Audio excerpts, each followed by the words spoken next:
on the high side of two, Richard Rohr talks about the redeemed person, So the redeemed two understands that in their own person, they're divine, they're good enough, and they don't have to necessarily please others or satisfy others in order to be worthy and to be loved.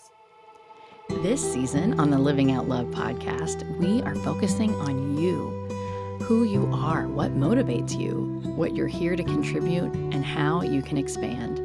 We'll be utilizing my leadership skills and spiritual connection, diving deep into the Enneagram and astrology. Listen every week to become intimately aware of yourself. Only then can you heal and grow. Let's get to work, loves.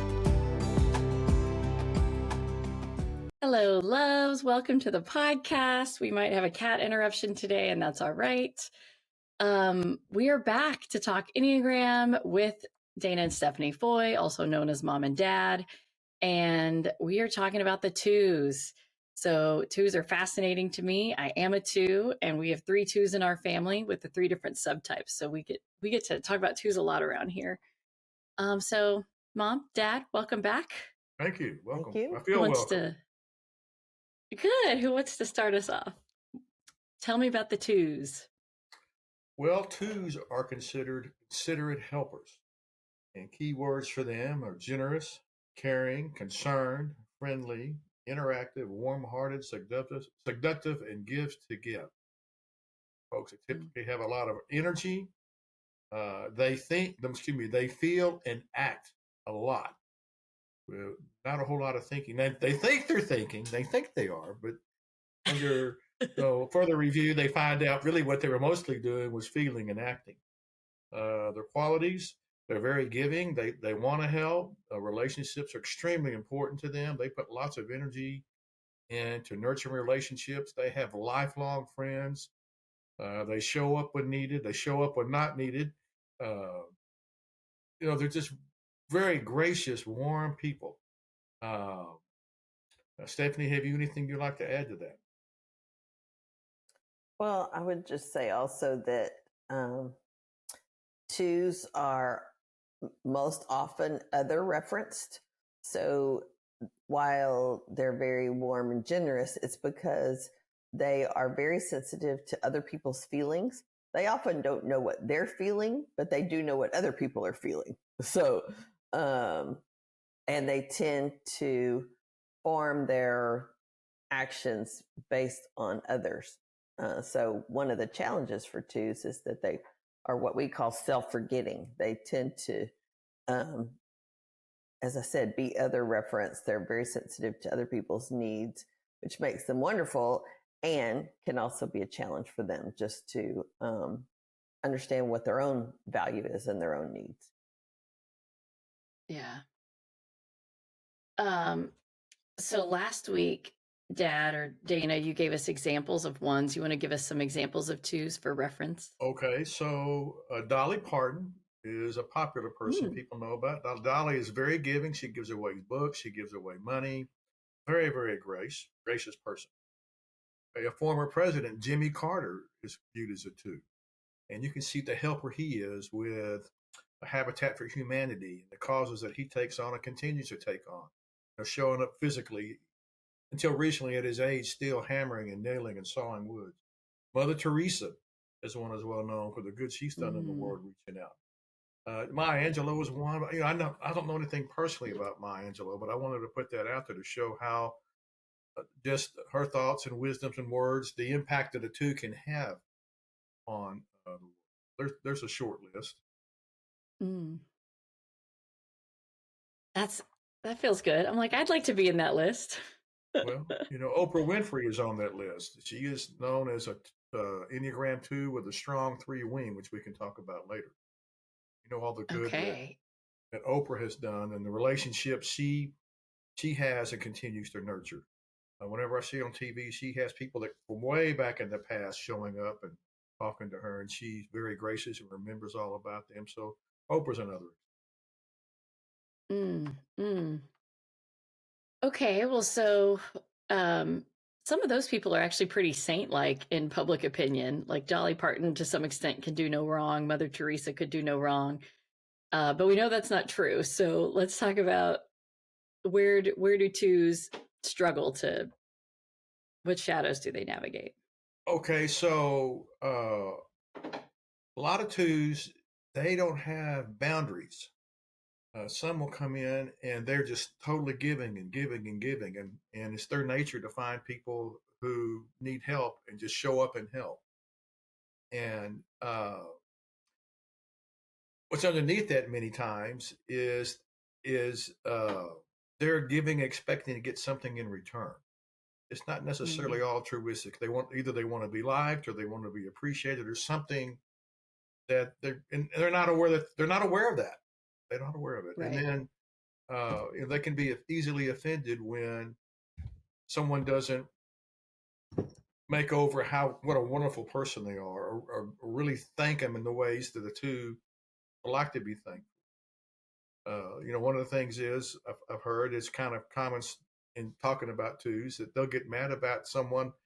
I can't believe you don't like me after all the things I did for you that you didn't ask me to do. So that's kind of a way to describe it. And another thing is that they have a challenge with boundaries. They can give and give and give and get really, really tired from all the giving and work and then become of a martyr. So that's some of the vices that twos deal with. So, Mom, you should self-forgetting. Can you say more about that or give an example of that? Well, that they tend to, as your dad was saying, they're giving, but they're not paying attention to their own needs. And we get, as we talk about all kinds of people, you can't pour from an empty cup. And twos will often pour out their cup for others and not create intentional ways that they refill themselves, that they nurture their own selves.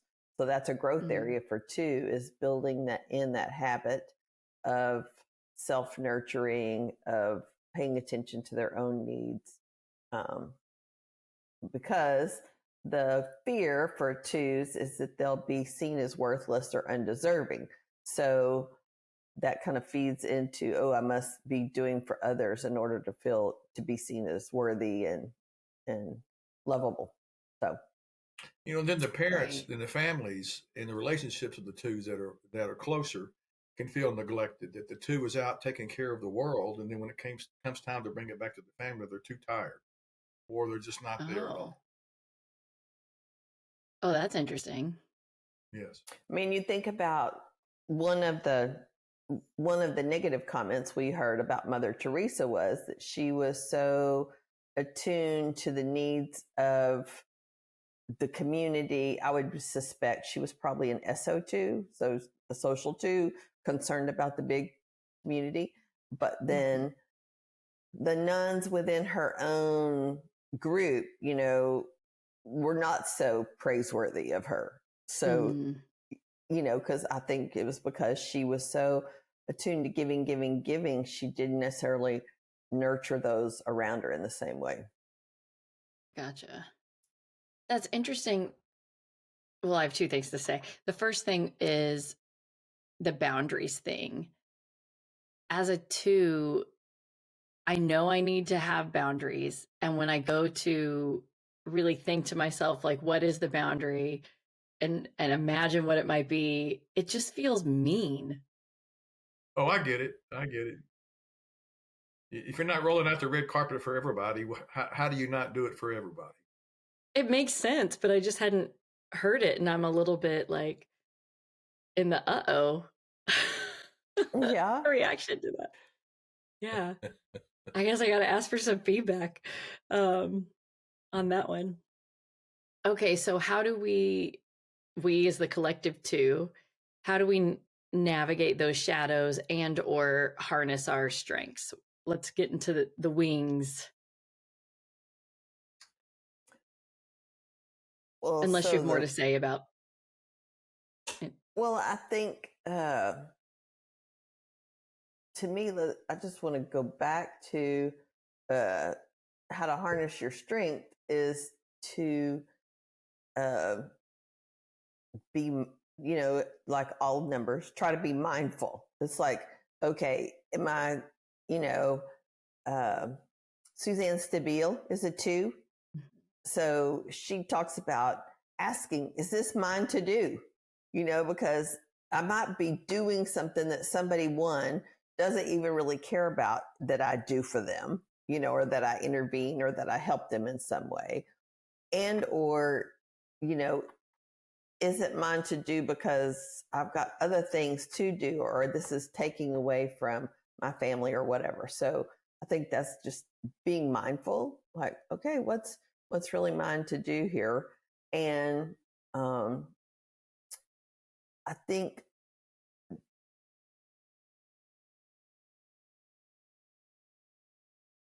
on the high side of 2, Richard Rohr talks about the redeemed person, so the redeemed 2 understands that in their own person, they're divine, they're good enough, and they don't have to necessarily please others or satisfy others in order to be worthy and to be loved.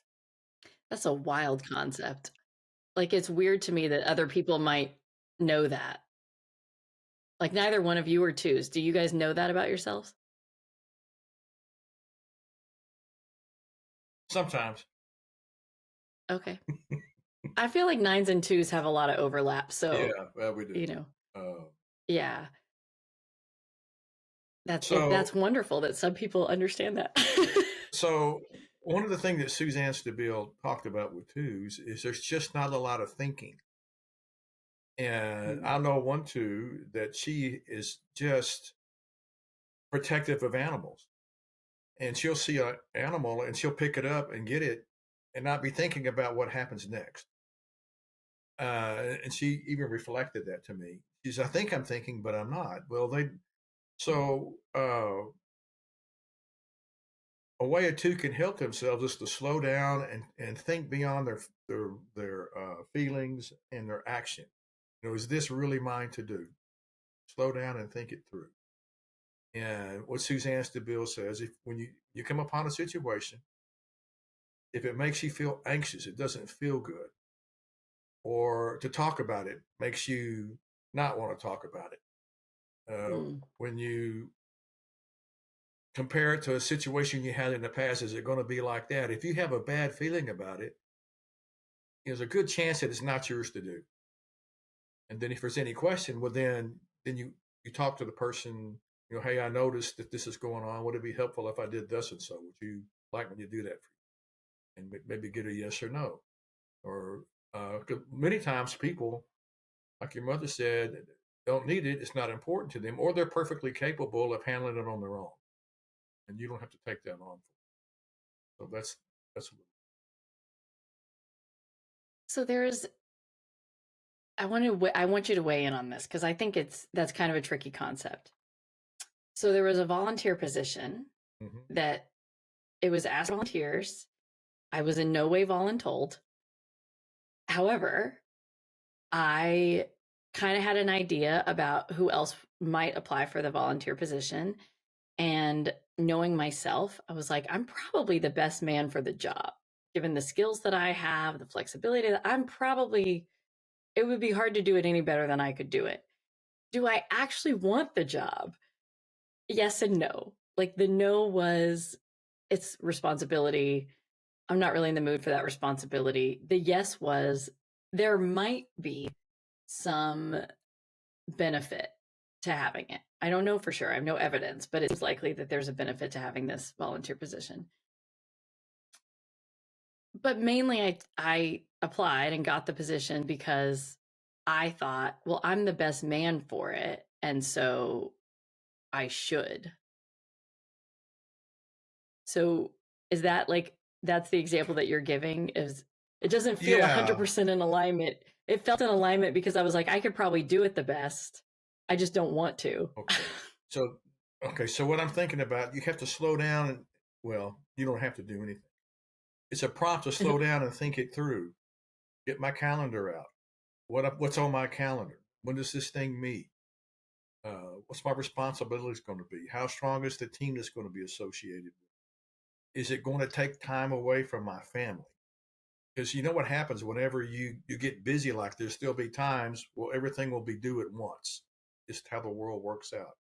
Do I want to add one more thing that's going to be uh, overwhelming on any given time when everything else has to be done? Is this the thing that I want to do? Just really calm down, and let the feeling and the feeling and the action reside, and just think it all the way through. What all have I got going? That's when I get in trouble, is when I get impulsive and say I want to do something, and then I realize that I had just overscheduled myself. I was already overscheduled. Yeah. And then there's all the unknowns that are involved in that. I volunteered for things that I thought I was going to be doing a certain thing, and then the situation changed and the rules changed. Then I had to figure out, well, I'm going to hang with this, or do I need to exit and upset some people, upset the apple cart? So that's what we're talking about, is to slow down and think it all the way through. I guess the question that I'm trying to ask as a person that doesn't think a lot is, how do you know what's yours to do? Like mom said, wasn't I don't remember if it was mom or dad, but one of you guys said that, like, be mindful of what's mine to do, and if it feels uncomfortable, it's not yours. Okay, so ask yourself the question, why do I want to do this? Why am I prompted to do this? Is this an ego thing? Is it an impulsive thing because I see it in the need? Is it an emotional, or am I going to learn from it? If you can understand the why this is going, why I want to do this, and then look back and say, like in your case, you're a mother and you have a podcast and you're very, very busy. So you got to be, at this point, careful about adding things. So, if I add this and I get busy, am I not going to be able to pay proper attention to the other things I have going on? Or if I add this, do I need to be able to turn loose of something? Some point in time, your house gets so full of stuff, if something walks in the front door, something needs to walk out the back, make room for it. So, and it can be very difficult for someone really in touch with their feelings and action driven to slow down and do that. But it just takes practice. Yeah. I will say, just because I just figured this out, I have a very, very, very good friend of mine who's a 3, and we've been working through some, not friction, but some, like, just some struggle in our relationship, because sometimes when we communicate, I'm searching for empathy, but 3s are not healers by nature. And so she will give me thoughts, and I can't even hear the thoughts until I've had the feelings first. It's like I can't even process, So we were going back and forth about how is it that we want to communicate effectively. And one thing that I came to is, she's really great at asking me questions. Mm-hmm. And so when I'm feeling something and I can't get through it, I can go to her and she can ask me questions, and that helps me think. Because Dad, to your point about ask yourself this, ask yourself that, I thought, I don't know how to ask myself anything by nature. Like, by nature, I think through my gut, essentially, and so that's, for me personally, I don't think I know how to access my cognitive intelligence without having somebody that does that naturally around me. I've kind of had to harness relationships in order to get there, but hopefully other people will journal or do whatever they do. Well, I was just thinking one real simple process would be just to make a list of pros and cons. And if you stay with it long enough, you're going to start likely with the emotional side of the pros and the cons. But if you keep going and you don't stop, eventually you'll get down to the thoughts behind the emotions. Like, just keep working that pros and cons list. That's a way to think about getting to thought. So that to me is kind of a good process for 2s when they need to make a decision. First of all, if they slow down and intervene and figure out, oh, I need to think about this. How can I think about it? Well, as you said, you might reach out to somebody else, or you might could do sort of a pros and cons. The other thing I would say now is to lean into your wings, because ones, the strong driver for ones is principles, values, right action. So they're going to be looking at, what they choose to do is, does it align with their principles and their values? And so that enables people you can enable a two to be more discerning about, am I doing this because it's aligned with what I value, or am I doing this because I think I should? That's another. On the other side, the three can sort of shake off the need for reassurance, because threes that's not something that they're looking for. So you go, okay, put myself over there in the three. They're just oriented towards success, towards achievement. And it's not necessarily about how they're going to feel about it. So, and they don't necessarily have the same need to please others. So you kind of alluded to, I think I'm the best person for the job. That's a three leaning. Then you just have to balance that with the one that says, am I doing this for the right reason? I might be the best person for the job, but am I doing it for the right reason? And, or, it may be that somebody else might not do it as well, but that might be their own learning. It might be a great opportunity for them to learn.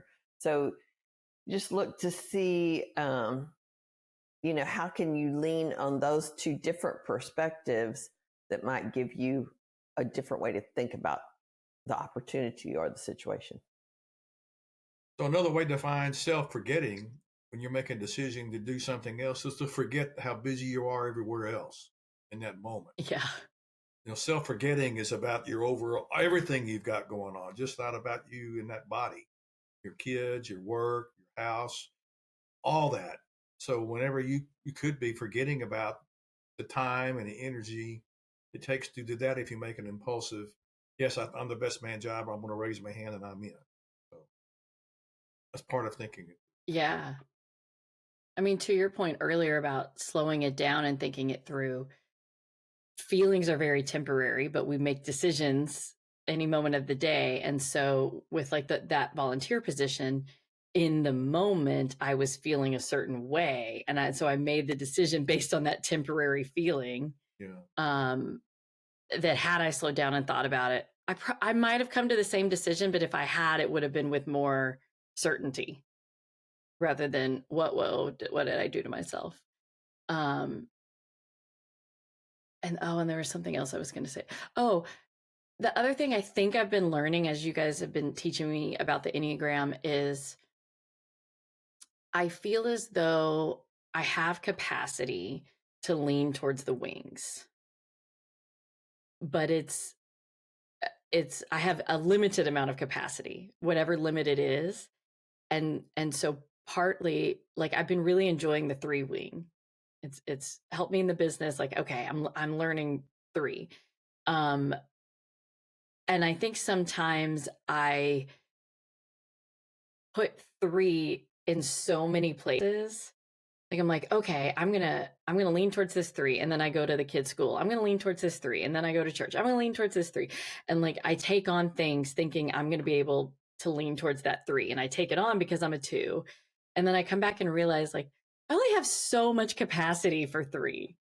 I think in that moment it feels like I'm gonna take it on and I'm gonna achieve, and that's like the feeling in my body, and then I come back and I'm like, okay, maybe I overstretched that wing a bit. In my like need to please others and thinking I could just do it all. Maybe I overstretched that. So I don't know if that's a thing or not, but for me, I'd be curious your take on, is there a learning to recognize your own capacity or lack thereof when you're leaning towards your wings or towards your stretch line? I mean, it's like, it sort of goes back to, to thine own self be true, and truer today than I was yesterday. Like, okay, so yeah, okay, I'm learning to lean into threes, but still at my core I'm a two. So okay, what does that mean? And then okay, if I'm going heavy towards three, maybe I really need to look at one. Maybe I really need to balance that, where three is really serving me. There's a lot of value in what I could get from my one wing. So, and, remember, ones are called strict perfectionists. So, and I'm not saying lean towards perfection, but lean towards right action, lean towards valued principles, like ones that they thrive on protocols and processes and, timelines. And so those are things that it's like, okay, these could be helpful because when I look at it from this angle, it's going to shed light on one, being a two, wanting to be helpful, and three, being successful, because success could be looked at in a bunch of different ways. But when you look at it in light of, okay, does this align with my values? Does this align with my principles? Now I got a whole, an example it would be as elevates a the one, whole when you're looking at taking on another process. possibility. Look at your calendar. Your one can tell you, okay, Amy, your calendar's full. There's the answer. And then if you're deciding to be a three, they also what the three can do to balance the two and the one, to say, this is not perfect, but it is plenty good enough for this situation. It's going to suffice, and we'll go with this as is, and then next time it'll be different. I mean, so that's an example. Take a look at your calendar. Ask your one, can I squeeze this in? And it'll tell you. Yeah. I was thinking about the idea of ones and values, and then your comment earlier about the redeemed two, knowing that, they're enough. And I was thinking, I just need to learn to value my own well-being,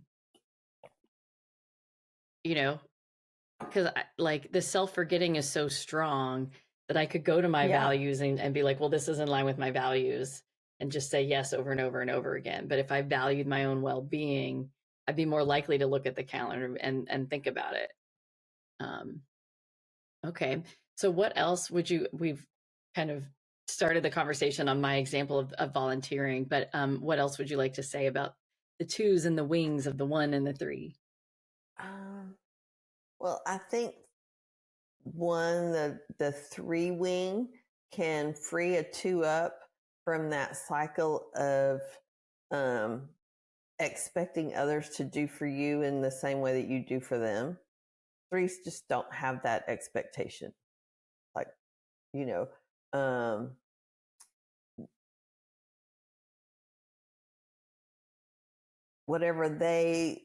whatever generosity they express or kindness that they express, it's not, there's no expectation of reciprocity with a three. So that can free up a two from that sort of,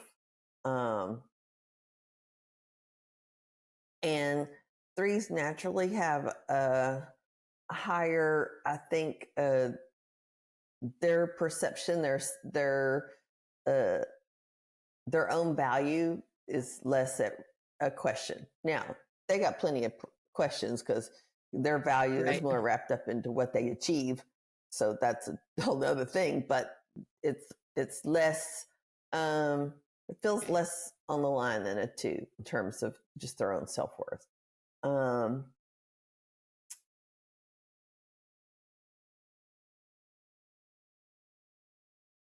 Just trying to think about one wings.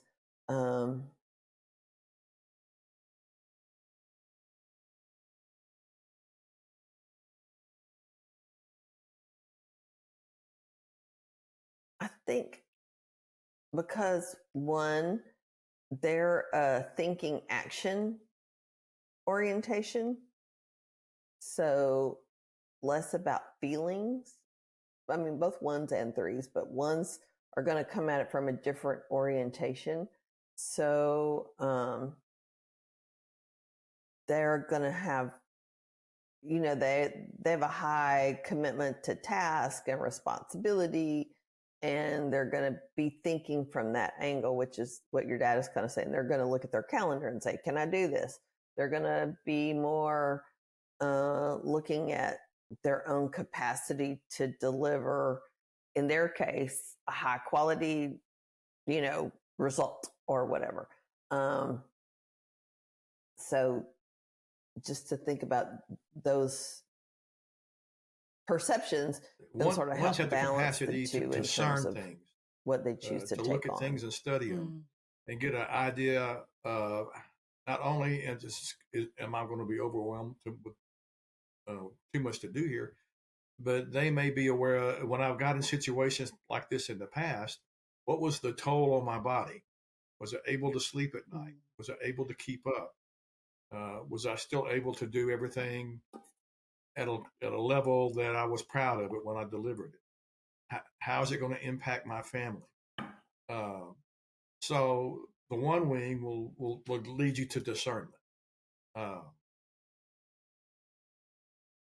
it's a wisdom thing. You have to look back on your life and look at the people involved and say, when it gets really, really tough, and I'm going to have to do a lot of this by myself, do I have time, and what's the cost going to be to me and my family? Is it particularly if you're volunteering for a new opportunity where you're having to build a team and be the glue? So that's what the one can help you do. Okay, are we ready to go to the stretch and release lines? Sure. Well, where do we go first? So let's go to release first. So the release is 4, which is intense creative. And the reason I say let's go to the release first is because that typically, for most numbers, going to their release line is the easier of the two. It's where we can sort of like fall into it in stress. It's like, okay, what can I just sort of, so the release for 4 is to go to that intense creative, which sort of sounds like, as we've talked about, well, we haven't talked about it yet, but we will get there. 4s are intensely emotional. But they use that emotion for great creativity. Their orientation typically is personal, so they don't tend to be self-forgetting like 2s do. So they tend to nurture themselves. So self-care is strong for a 4. So a 2 under stress is like, oh, let me go into my 4. Let me go into self-care. Let me go into a creative outlet, something that gets my emotions, not the emotions of others, my emotions out, my emotions expressed in some sort of creative effort.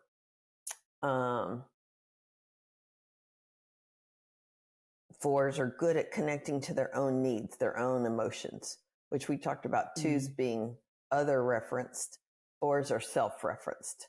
So that's a reconnection to self, a reconnection to what is it I need? How do I need to take care of myself? And then how can I express this in a creative fashion? So that's the line to 4. And then the stretch point is the active controller.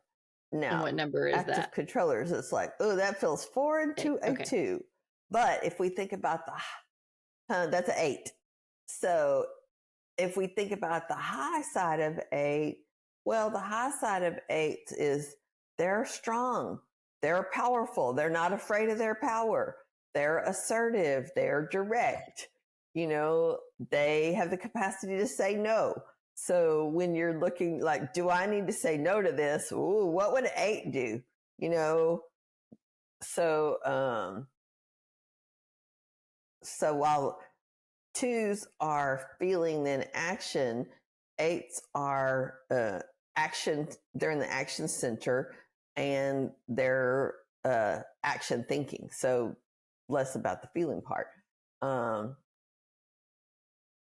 So that's the opportunity of leaning into that 8, is sort of getting in touch with your own power, your own strength, and bringing that to your situation.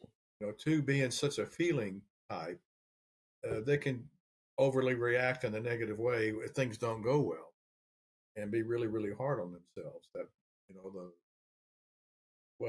the 8 doesn't have time for that. They understand that things just don't go perfectly.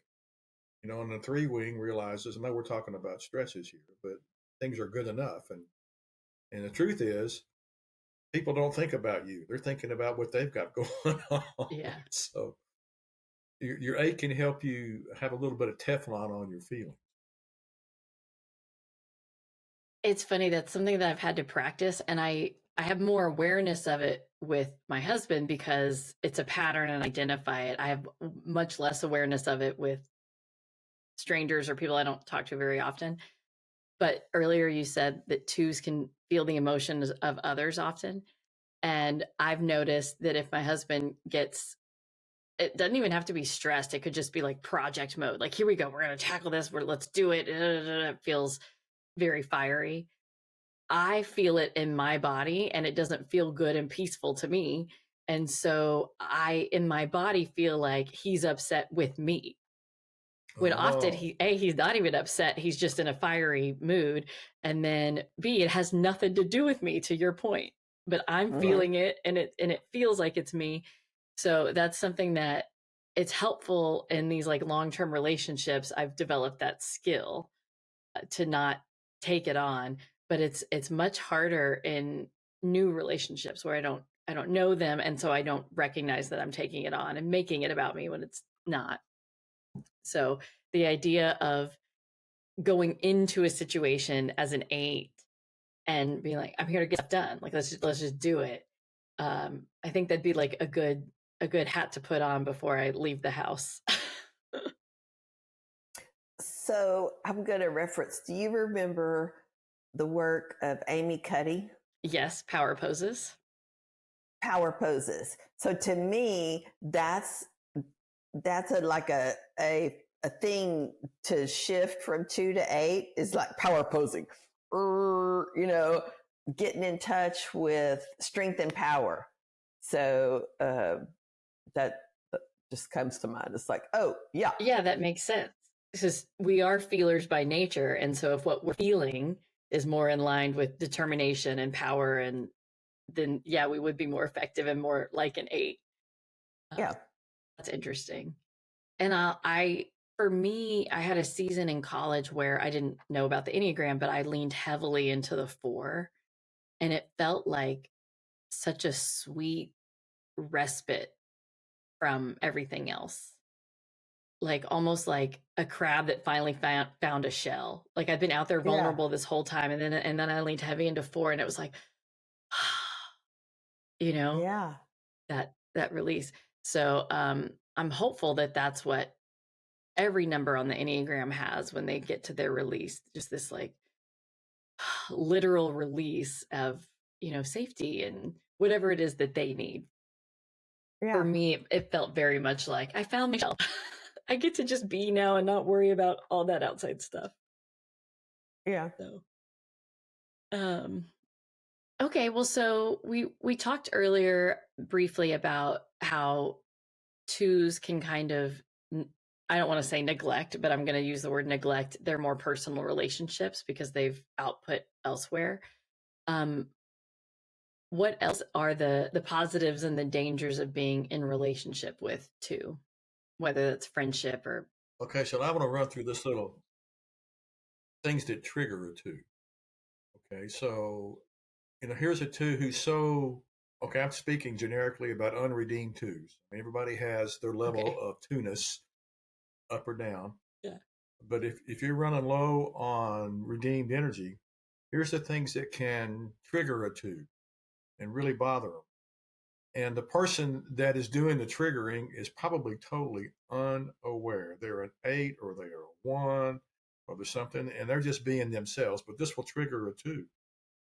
Mhm. Being taken for granted will trigger a 2. Not being heard. And even the other person may be hearing them, but maybe they're not reflecting that they're hearing them in the way that the 2 thinks they want to be heard. Mhm. Others being treated abusively were really a trigger. And then one that's common is being excluded.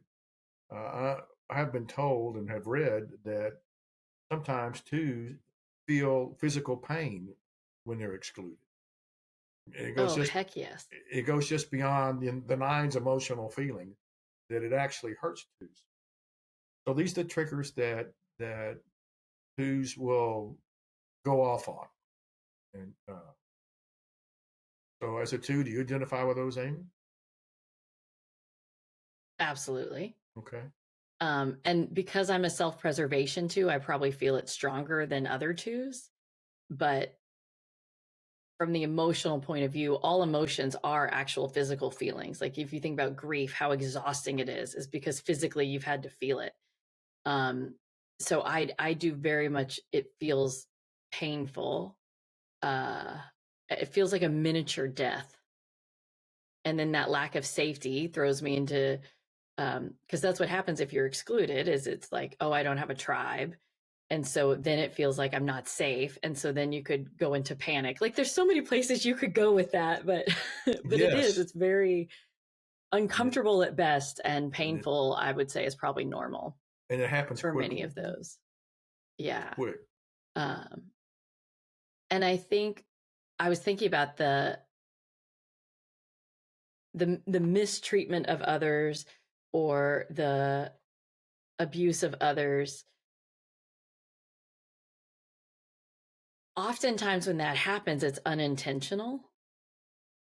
And I know that, like, not all the time, examples, but a lot of times when there's mistreatment of others, it is unintentional, but I can very easily go to like judgment and shaming of whoever might be associated with it. Right. I've worked on it, but I can be very like high and mighty about it. Like I would have done that better. I know better, and shame on you. Like sort of that prideful stuff. So in terms of the other things would cause me pain, but that example takes me to right. Well, ego. that is the vice of 2, is pride. Is an inflated self-importance about your service to other people. That's where 2s get their, so, and that they tend to, because they're so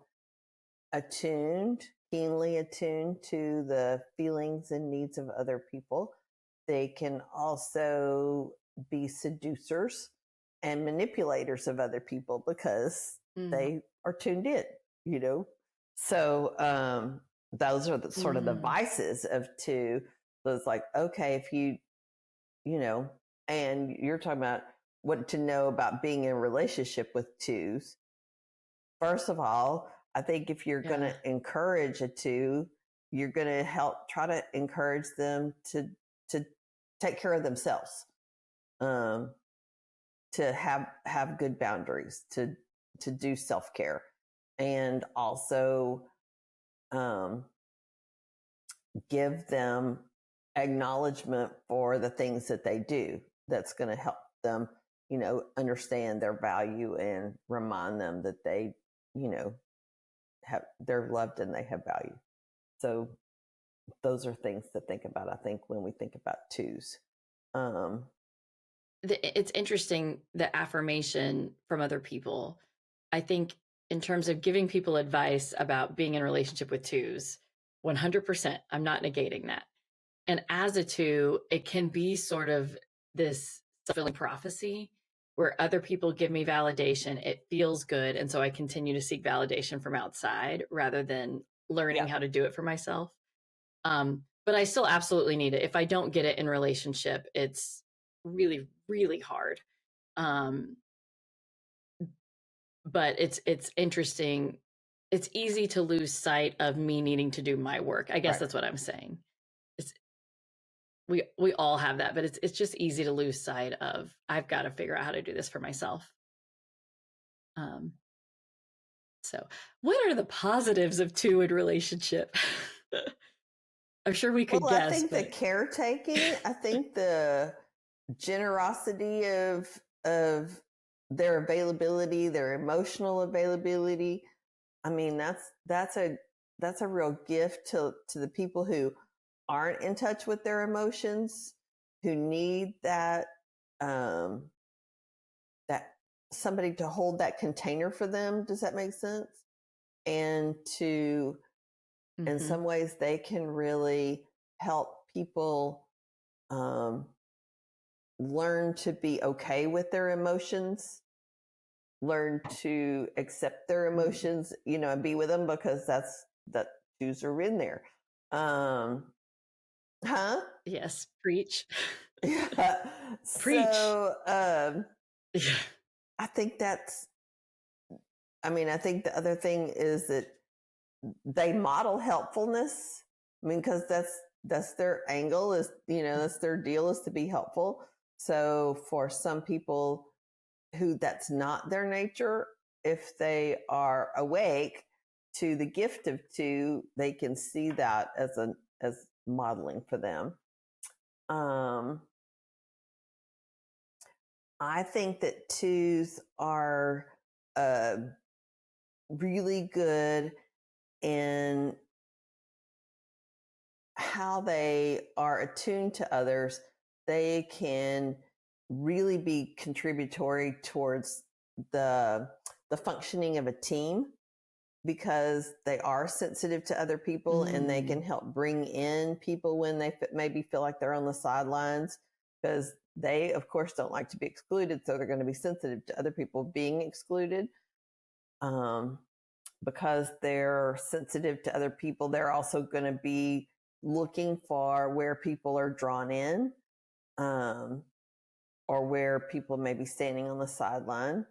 I'm thinking about a person that I know that's head of HR, and she's a two, and she's very good at what she does, because she has such a sensitivity towards the needs of others. And she's able to couple that with her three wing that's looking at how do we achieve success. So she's really good as an HR person to think about, okay, where is this person right now? Where is their future? How can I help them get there? How can we create a pathway? So that's another, place where twos can really shine.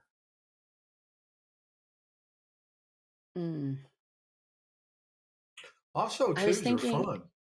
Twos are fun people. Oh, are we? Two I know. Oh yeah, I like to laugh, carry on, enjoy patting each other, hugging each other, acknowledging people's clothes. I mean, very demonstrative, loving people. I mean, to have those balance out the serious nature of the other numbers, it's a real gift. Some people don't realize just how serious they are, or how others perceive their seriousness. And a two can come in and be all dressed up with jewelry and bling and hugs and kisses and well-timed compliments. And I mean, we really, really need twos. They perform a great service. So last episode, I ended with a bit of a let's do a blessing for the ones, and wished some positive things for them, honored some of what they do well. I'm going to plant the seed that I'm going to ask one of you two to do that. So in your mind, start thinking about that. Sorry. Okay. I was thinking before we started recording, I was thinking about our last episode about ones. And we talked a little bit about, Martha Stewart, Steve Jobs, Eleanor Roosevelt, Michelle Obama, Emma Watson. And I was thinking, in the case of Eleanor Roosevelt, Michelle Obama, Emma Watson, those three specifically, I think that combination of one with the strength of a 2 is just so beautiful and game changing. You know, if you look at what all Eleanor Roosevelt achieved, but in kind of the name and nature of a 2. Same with Emma Watson. Like, she's got a whole organization that is about helping others. And I don't know. I kind of had that realization of what that might look like. And I'm excited to start to kind of mull over what are the beautiful examples of 2 in their 1 and in their 3. I know we talked about Oprah earlier, but I just think it's a fun exercise because it's so easy for us, especially the people with 1s or 1 wing, to focus on the negative and where we need to grow, you know? So anyway, any thoughts about that, or do you just want to go to the blessing? Well, I think back to, the examples Dad gave of who the sort of some known 2s are,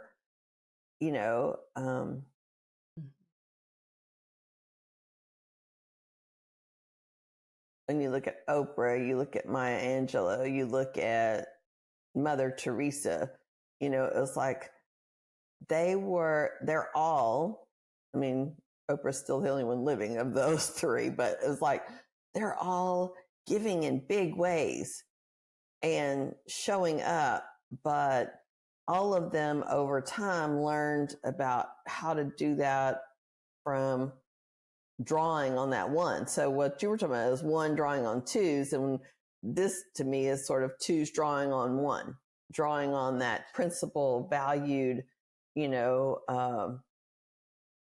purposeful action, purposeful, using their feelings, using that intuitive nature that they have, using that sense of caring for others, but in a very purposeful, valued sort of principled action way.